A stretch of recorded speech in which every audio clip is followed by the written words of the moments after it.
purpose of the Being Different book is to establish what is so different about the Indian civilization that many Westerners come, they appreciate what they're learning, they benefit from it, but there's some boundary they can't cross because then it affects their own identity. What is that boundary? What will happen if they crossed it? What will it do to their own sense of history and the sense of their own tradition? Why is it that they cannot be at that boundary and be in both?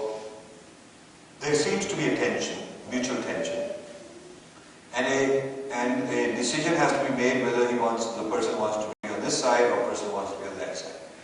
So I'll close with an example. A very prominent guy is called T S Eliot. T S Eliot is considered probably the most important poet of the 20th century, American poet. And he wrote many great poems, very famous ones, The Wasteland, the Four Quartets. And if any of your kids goes to study English, they'll study T S Eliot's poetry. What is not known that he was a Sanskrit scholar and he was studying Upanishads. He had Upanishads, Gita, and many of the translations in the margin from the Sanskrit book he was writing in English margins, his translations. And those passages are some of the passages in his most famous poems. And there's a Dr. Cleo Kearns in Princeton. I worked with her. She did her PhD dissertation on T S Eliot and Indic traditions. That's her PhD topic. And Cambridge University Press published that book about a decade ago. And our foundation got the rights to publish an Indian edition, so we have an Indian edition now. People want, I can get you that. And basically, what this lady did is she went and looked at the personal diaries of T S Eliot, which were not known to the public. She went and lived with T S Eliot's widow and got access to all his personal diaries, his personal collection. And she found that at Harvard, he was studying Sanskrit for several years. And he had a whole Sanskrit collection. And as he was practicing translation into English, those passages ended up entering some of his most important poems. That's a very interesting thing. Now, at some point he writes in his diaries that the profoundness of the Sanskrit classics, what he calls Sanskrit classics, the great Sanskrit thinkers, great Sanskrit texts and philosophers, that profoundness is so great that all the American great Western thinkers look like schoolboys. That's his term. That by comparison, it makes the American thinkers, he named all these great thinkers, they seem like schoolboys. That's how he says. And then, a few years later, Eliot contemplates that this is a profound journey of life. He's very impressed. He wants to go into this further. And he contemplates moving to India. He contemplates moving to India. He writes that to continue this journey, what I should do is give up everything, go to India and just sort of continue in this journey. That's what he's thinking of doing. And then he's writing in his diary that what will he have to give up, to do that? Is it practical?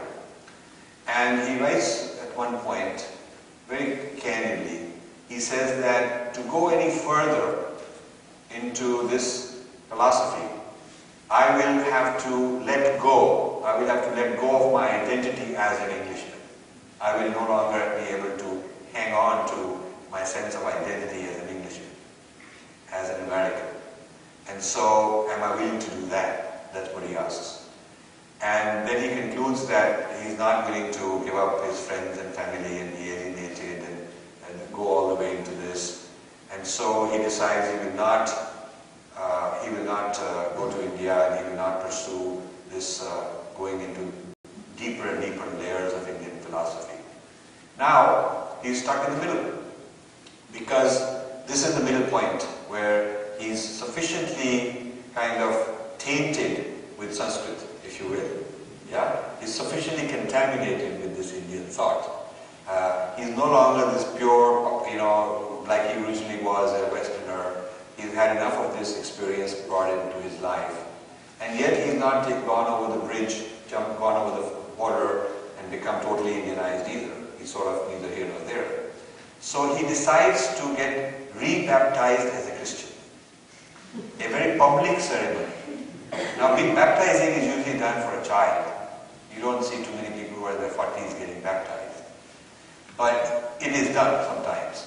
If you feel that somehow your solid faith in Christianity has been compromised, then as a kind of sort of like doing another yagna kind of thing, you do like some people get married again, to the same person, they get married a second time just to kind of revive that.